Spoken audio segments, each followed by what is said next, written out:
ಅರಣ್ಯವನ್ನೇ ಬದುಕಾಗಿಸಿಕೊಂಡ ಆದಿವಾಸಿ ಸಮುದಾಯಗಳು ಜ್ಞಾನದ ಹೊಸ ಜಗತ್ತಿಗೆ ತಮ್ಮನ್ನು ಪರಿಚಯಿಸಿಕೊಳ್ಳುವ ಯಶಸ್ವಿ ಪ್ರಯತ್ನ ರಾಜ್ಯದ ಚಾಮರಾಜನಗರ ಜಿಲ್ಲೆಯಲ್ಲಿ ನಡೆದಿದೆ. ಅರಣ್ಯದ ಬಳಿ ಕಾನು ಎಂಬ ಆದಿವಾಸಿಗಳ ಜ್ಞಾನ ಕೇಂದ್ರ ತಲೆ ಎತ್ತಿದೆ. ಈ ಕುರಿತು ಒಂದು ವರದಿ. ನಿತ್ಯ ಹರಿದ್ವರ್ಣ ಕಾಡು, ಮಳೆಕಾಡು, ಎಲೆ ಉದುರುವ ಕಾಡು, ಕುರುಚಲು ಕಾಡು, ಹುಲ್ಲುಗಾವಲು ಹೀಗೆ ವಿವಿಧ ಪ್ರವರ್ಗದ ಅರಣ್ಯ ಹೊಂದಿರುವ ಚಾಮರಾಜನಗರ ಜಿಲ್ಲೆ ವನಸಿರಿಯಿಂದ ಶ್ರೀಮಂತವಾದ ಪಶ್ಚಿಮ ಘಟ್ಟ ಪ್ರದೇಶ. ತಮಿಳುನಾಡು ಹಾಗೂ ಕೇರಳ ರಾಜ್ಯದೊಂದಿಗೆ ಗಡಿ ಹಂಚಿಕೊಂಡಿರುವ ಈ ಜಿಲ್ಲೆ ಅತಿ ಹೆಚ್ಚು ಆದಿವಾಸಿಗಳ ನೆಲೆವೀಡೂ ಆಗಿದೆ.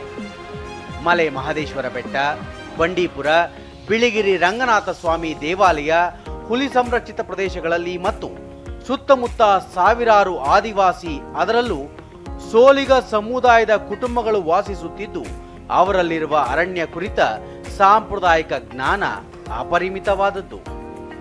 ಈ ಕುರಿತಂತೆ ವಿವಿಧ ಲೇಖಕರು ಬರೆದಿರುವ ಪುಸ್ತಕಗಳನ್ನು ಕ್ರೋಢೀಕರಿಸಿ ಕಾನು ಎಂಬ ದಕ್ಷಿಣ ಭಾರತದ ಆದಿವಾಸಿ ಜ್ಞಾನ ಕೇಂದ್ರವನ್ನು ಇಲ್ಲಿ ಸ್ಥಾಪಿಸಲಾಗಿದೆ.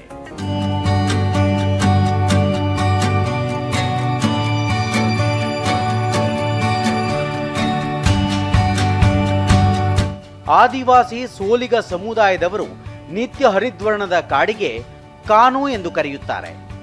ಆ ಹೆಸರಿನಲ್ಲೇ ಇರುವ ಈ ಕೇಂದ್ರ ಬಿಳಿಗಿರಿ ರಂಗನಾಥ ಸ್ವಾಮಿ ಬೆಟ್ಟದಲ್ಲಿರುವ ಮಾರಿಗುಡಿ ಸಮೀಪದ ಬುಡಕಟ್ಟು ಆರೋಗ್ಯ ಸಂಪನ್ಮೂಲ ಕೇಂದ್ರವಾದ ಆದಿವಾಸಿ ಆರೋಗ್ಯ ಸಮುದಾಯ ಕೇಂದ್ರದಲ್ಲಿ ಕಾರ್ಯಾರಂಭಗೊಂಡಿದೆ.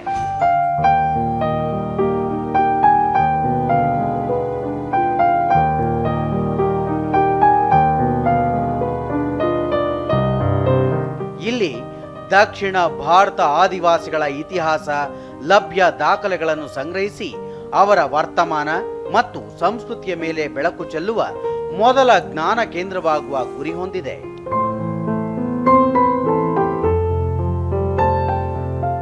ಕಾನು ಜ್ಞಾನ ಕೇಂದ್ರ ಆದಿವಾಸಿಗಳ ಕುರಿತ ಪುಸ್ತಕಗಳ ಗ್ರಂಥಾಲಯವೂ ಆಗಿದ್ದು, ಇಲ್ಲಿ ಐತಿಹಾಸಿಕ ಸಮಕಾಲಿಕ ಬರಹಗಳ ಕುರಿತು ಚರ್ಚೆ, ಸಮಾಲೋಚನೆ, ವಿಚಾರ ವಿನಿಮಯ ಮಾಡಿಕೊಳ್ಳುವ ವೇದಿಕೆಯೂ ಆಗಿದೆ.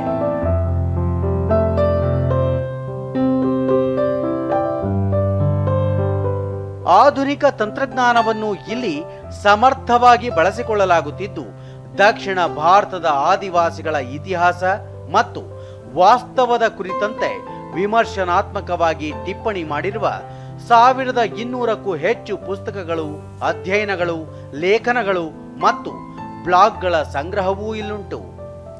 ಹೀಗಾಗಿಯೇ ಇಲ್ಲಿಗೆ ಆದಿವಾಸಿಗಳ ಕುರಿತ ಅಧ್ಯಯನಿಗಳು ನಿತ್ಯಾಗಮಿಸುತ್ತಾರೆ. ಸೋಲಿಗರ ಭಾಷೆ, ಇತಿಹಾಸ, ಸಂಸ್ಕೃತಿ, ಪಾರಂಪರಿಕ ಜ್ಞಾನದ ಬಗ್ಗೆ ಆಳ ಅಧ್ಯಯನ ನಡೆಸುತ್ತಾರೆ. ನಮ್ಮ ಉದ್ದೇಶ ಅಂದರೆ ದಕ್ಷಿಣ ಭಾರತದಲ್ಲಿರುವಂತಹ ಎಲ್ಲ ಆದಿವಾಸಿಗಳನ್ನ ಒಂದು ಕಡೆ ಸೇರಿಸುವುದು ಮತ್ತು ಅದರಲ್ಲಿ ಬರವಣಿಗೆಯನ್ನ ಮುಖ್ಯವಾಗಿ ತರುವುದು. ನಾವೇ ಆದಿವಾಸಿಗಳ ಬಗ್ಗೆ, ನಮ್ಮ ಸಂಸ್ಕೃತಿಯ ಬಗ್ಗೆ, ನಮ್ಮ ಭಾಷೆಯ ಬಗ್ಗೆ, ನಮ್ಮ ಜ್ಞಾನಗಳ ಬಗ್ಗೆ, ಇವುಗಳ ಬಗ್ಗೆ ನಾವೇ ಸಂಶೋಧನೆಗಳನ್ನ ಮಾಡಿ ಒಂದು ನೈಜತೆಯನ್ನ ತರಬೇಕು ಅಂತೇಳಿ. ನಮ್ಮ ಹಿರಿಯರು ಏನು ಯಾವುದೇ ಆದ ಸಾಂಪ್ರದಾಯಿಕವಾಗಿ ಮತ್ತೆ ಗಿಡಮೂಲಿಕೆಗಳು ಇರ್ಬೋದು, ಅವ್ರ ಉಡುಗೆ ತೊಡುಗೆಗಳು ಇರ್ಬೋದು, ಅದನ್ನ ನಾವಿಲ್ಲಿ ಒಂದು ಕಡೆ ಶೇಖರಣೆ ಮಾಡಿ ಇಡೋದ್ರಿಂದ ನಮ್ಮ ಮುಂದಿನ ಪೀಳಿಗೆಗೆ ಇದು ಹೆಚ್ಚು ಉಪಯುಕ್ತ ಆಗ್ತದೆ. ಜೊತೆಗೆ ನಮ್ಮ ಮಕ್ಕಳು ಮುಂದಿನ ದೊಡ್ಡ ವಿದ್ಯಾಭ್ಯಾಸಕ್ಕೆ ಹೋಗ್ಬೇಕಾದ್ರೆ ಮಾಸ್ಟರ್ ಡಿಗ್ರಿ ಓದ್ಬೋದು ಅಥವಾ PhD ಮಾಡ್ಬೋದು, ಅಂಥದಕ್ಕೆಲ್ಲ ಅವರಿಗೆ ಇಲ್ಲಿ ಬೇಕಾದಂಥ ಇದು ಜ್ಞಾನ ಭಂಡಾರವೇ ಇದೊಂದು ಕಾನು ಅಂತೇಳಿ ನಾನು ಒಂದು ಹೇಳಲಿಕ್ಕೆ ಇಷ್ಟಪಡ್ತೀನಿ. ಆಧುನಿಕತೆಯ ಭರಾಟೆಯಲ್ಲಿ ನಶಿಸುತ್ತಿರುವ ಆದಿವಾಸಿಗಳ ಕಲೆ, ಸಂಸ್ಕೃತಿ, ಸಂಪ್ರದಾಯದ ಸಂರಕ್ಷಣೆಯಲ್ಲಿ ಈ ಜ್ಞಾನ ಕೇಂದ್ರದ ಕಾರ್ಯ ಶ್ಲಾಘನೀಯ ಎಂಬುದು ಸ್ಥಳೀಯರ ಅಭಿಮತ. ಕಾನು ಅಂತ ಇದು ಒಂದು ಒಕ್ಕೂಟ ಮಾಡಿಕೊಂಡು ಇವಾಗ ಪುಸ್ತಕ ಎಲ್ಲ ಬರೀತಾ ಇದ್ದಾರೆ. ಆದರೆ ಇದರಿಂದ ನಮಗೆ ತುಂಬ ಒಂದು ಒಳ್ಳೆಯ ಅನುಕೂಲ ಆಗುತ್ತೆ.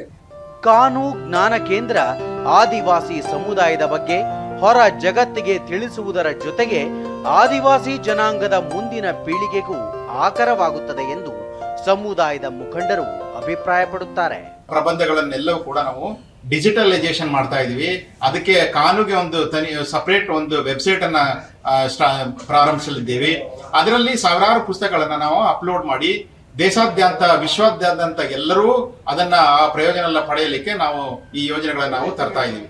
ಬುಡಕಟ್ಟು ಮತ್ತು ಆದಿವಾಸಿ ಜನರ ಸಾಂಪ್ರದಾಯಿಕ ಜ್ಞಾನದ ಸಂರಕ್ಷಣೆ ಸದುಪಯೋಗಪಡಿಸುವ ಈ ಕಾರ್ಯ ಇತರರಿಗೂ ಮಾದರಿಯಾಗಲಿ ಅಲ್ಲವೇ?